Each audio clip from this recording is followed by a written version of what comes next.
room শেষ মানে standing এ শেষ এরপরে কি করবে এসে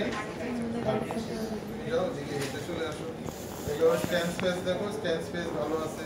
ওর সুইং ফেজেও নিয়ের মুভমেন্ট ভালো হচ্ছে কোনো অ্যাবনর্মাল একবার বসে বসে পরীক্ষা হলে স্কোয়াট করতে বললে তুমি বুঝবে না কি বলবো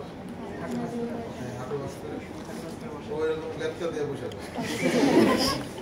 ওরে বলতে হবে হাঁটু ভাঁজ করে বাথরুমে আমরা যেভাবে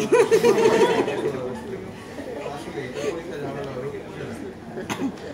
বসে দেখাতে পারবো কিভাবে বসে বললে তুমি বসে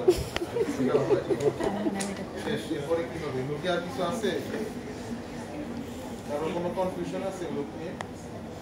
ইনফরমেশন দেখছো যাও এবার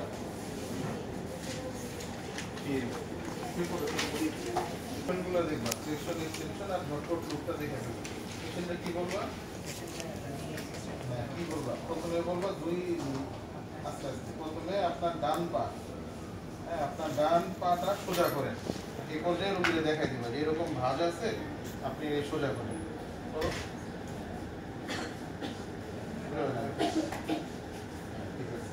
দেখলাম ফুল এক্সটেনশন আছে কিনা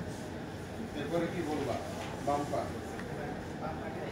এটা নরমাল করে নিচে নামান বাম পা এই জিনিসগুলো পরীক্ষার সময় ঝামেলা হয় এগুলো বারবার বলে প্র্যাকটিস করবা ঠিক আছে যেমন ধরো পা ওঠান কোন পা ওঠাবে তুমি কনফিউজ হয়ে যাবে দুই পা ওঠায় সমস্যা আছে তুমি কম্পেয়ার করবা না দুই পা একসাথে তুললে তো দেখতে পারবো না কোনো লজিক আছে চেম্বারে যখন দেখবা তখন দুই পাইতে একসাথে দেখবা তো সময় আছে পাস করার জন্য এবার আর কিছু আছে স্কিপিং এ